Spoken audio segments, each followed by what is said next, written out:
Hello lovelies, good evening. Welcome to my channel. If you are new here, please do what to subscribe and leave a comment.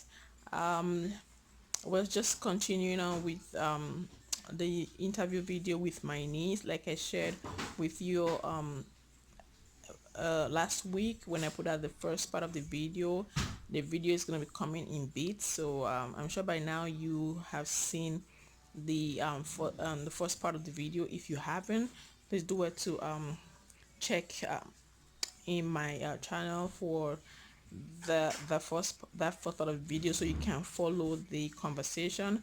But I just thought to share with you my I don't know, I would love to hear what your takeaway is from the first part of the interview.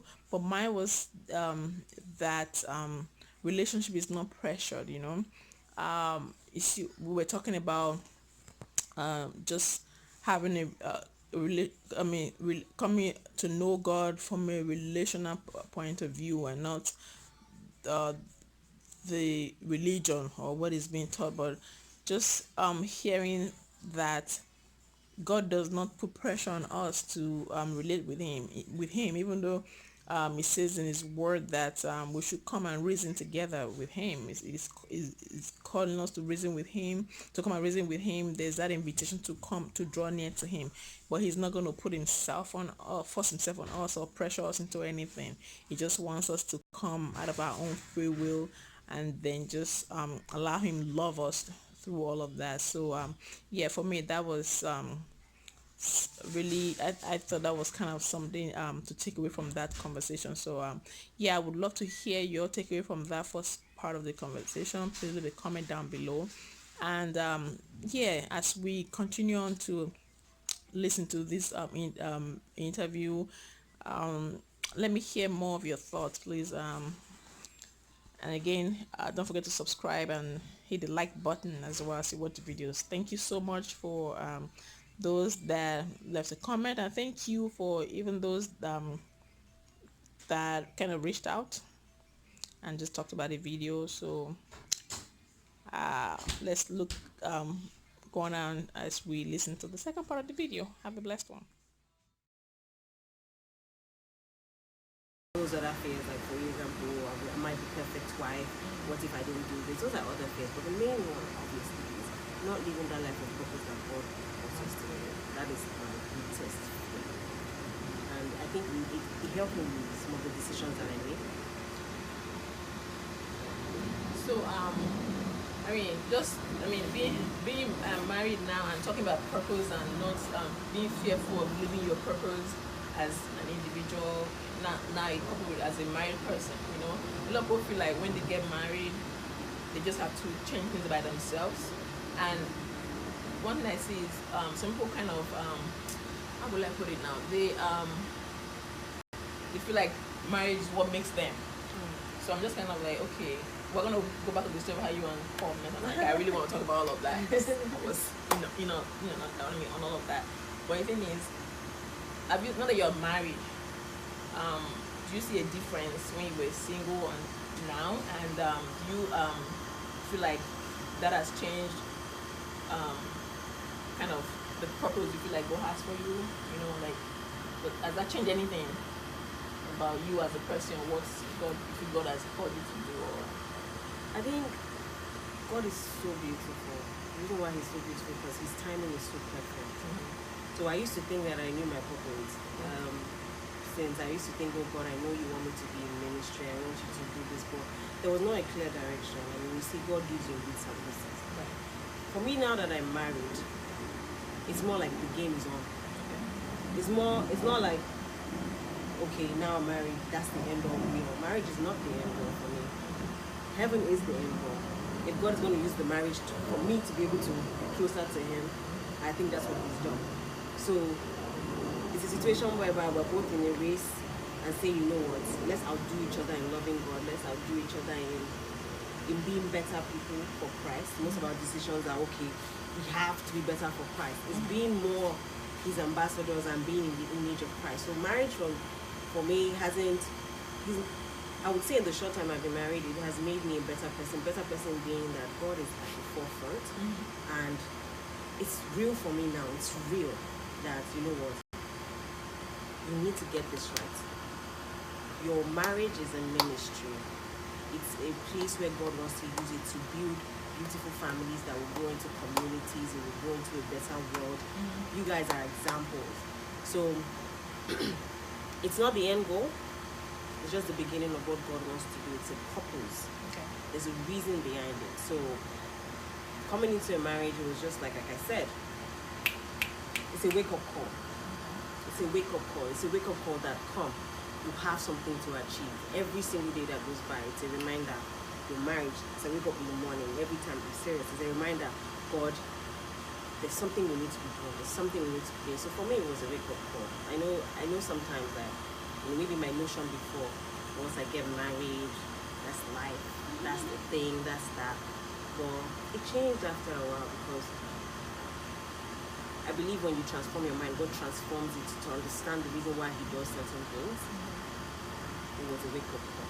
It is a wake-up call. It is. It's get up and let's get to business. That's how I feel. God just chose to get into business. So we talk about God. The marriage kind of transforming your life and being a wake up call. You're my baby. Like I pretty much know everything. Like I've been in this process just which I've seen and walked you through a lot of struggles. Just that self-love and those 2 a.m. calls. Yeah. And those conversations and praying and all of that. I know all of those things. So would you say all of that prepared you for where you are right now? All of that, did that help you? Just coming to that place of loving and accepting Isiuwa, did that help you understand this marriage thing better? Would you say that?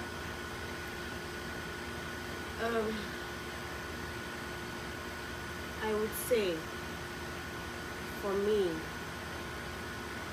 I can get emotional talking about this because It's okay. everything What's the tissue there? right now in my life, as I sit down here and I look back, everything does truly work together for good. Even the 2 a.m. call. Everything was together for good, but I would say that the preparation for marriage, or where I am right now, or how God did it, was letting go. How do I say letting go? You have to get to that place of hibernation where you say that, you know what, God, I'm going to let go of everything and I'm going to focus on you. That is the place of preparation. There's always a stage for preparation before God pushes you into where He's going to. If you're not in that place of preparation, you can never be prepared for where He's taking you to. So for me, it wasn't easy. I didn't want to be prepared for it, to be honest. I wanted to make decisions on my own, like we all do. We have free will. But it got to that point, you know what, God, I'm going to bite my teeth. I'm going to do everything and stay in that place of preparation for you to get me ready. So everything that I know now and everything that I'm still learning, I can comfortably say it because of that place. I will never forget that place. It's that place of preparation, because that is where I was able to recognize what God wanted from me. I was able to learn the way God wanted me to learn how to do certain things. And It's a beautiful sound out here. It's the outside. Sorry, I'm sorry. it's okay. And just that place of preparation. I think that is the highlight of it. Preparation. That place where you let go and let go. I like how you said that place of preparation. I'm big on this letting go and letting God. Again, I've had to go through that myself. Where you feel like you have to help God fix your life. You feel like you have to help God do things, and you're asking God. One thing with us, we're just talking about this a few minutes ago. One with us as humans, we feel like we know what we want. One thing a certain way. Some of us make this list. I used to do that. I have this list. He has to be tall. He has to be handsome. He has to be all of that.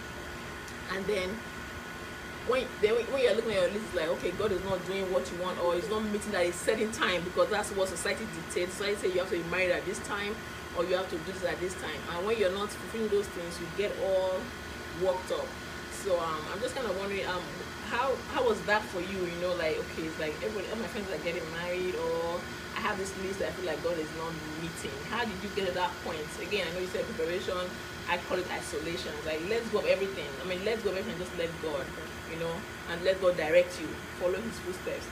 So how did you kind of just get to know? You know, you're like, no, Lord, I'm done helping myself. I'm done trying to tell you what to do in my life.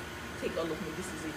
And then when your husband came, how did you like? Okay, first of all, did he even meet all of those lists? You know, like how did you have to like? Okay, I'm gonna just not help God choose this person for me. That's not two questions I just asked. I'll try and join everything together. Right? Okay, to be honest, I think I had more than, let's say, 3 lists. Oh wow. So I had the list kept changing with the seasons because I thought I knew what I wanted. So the list went from maybe human-minded, we went into what I thought that God wanted. So for me, it was, how did I get to the place of where I needed to let go? I wanted to be married at 25. I always had this dream of, oh, this is what society wants. Finish school, do your this, do your masters, get married at 25, have your children before you're 30. It's about that has always been my dream, but you know, I'm so glad that didn't happen. I went through a series of different relationships whereby deep down your heart you know that this is not what God wants for you. You make compromises, you know that let me just take this choice, this is what looks good right now, this is what God. So in those relationships that I obviously thought at that time would lead to marriage, I knew, that's the thing about God though, He's so merciful. He's so merciful. If only we would listen, if only we would allow Him, if only we would let go. He's so merciful, and I can't thank Him enough, because those times where I struggled and said, you know what, I did this, God literally kicked a big rock in my way for me to fall and for me like, Isiwa, please get yourself back up. This is not where you need to go. If I start on that story, the video will go for hours. But He's a merciful God. And wherever you are, He will meet you right there. He's not a God that will say, okay, since you have your free will, you can make your choices and your decisions, but knowing the Father that I know that He is, He will let you know. And you will feel it, and you will know that, look, this is not where I want it to be. So after going through a series of relationships, and the last one that I was in, it was just so messy, it was so messed up, but I was like, no, I can do this, it's marriage, I can do that. I just gave up. It just gets to that point when you just give up and you're like, God, I can't do this. Especially when you keep making the same mistake over and over and over again. So I had several lists, like I said, and then I stopped. The last list that I made, it was in the place of worship, in the place of prayer. I was with the Holy Spirit, spending time, and that's why I know that that list was God-led. Because everything that I wrote on the list, to be honest, let's say 80%, actually, everything first. My husband had it. But that list was not written by me. You see, sometimes when people that journal or people that write down, I'm sure you guys probably understand this, sometimes you're not the one writing, although it looks like you're writing. Right. So I wrote things down, and what I needed from that list for the previous list is a transformation of the mind. This list is not transformation of the mind. Yeah. It's not carnal. This list is not your human mind. This list is not. You're asking God for things that you know that, hey, boom. This is like you're asking God for someone that is godly. You're asking God for someone that is, yeah, you can say tall and handsome. But you're asking God for things that are not, that you wouldn't have asked Him years back. So I wrote the list down. My husband came, checked the list. I went back to that list. I felt it. I went back to it, and I'm like, this is it. This is it. This is the list. This is it. It's not like it clicked like with all of them that, you know, but you know that this is it. So, yeah, that's the last one. I feel like, do I remember what they asked again? No, you said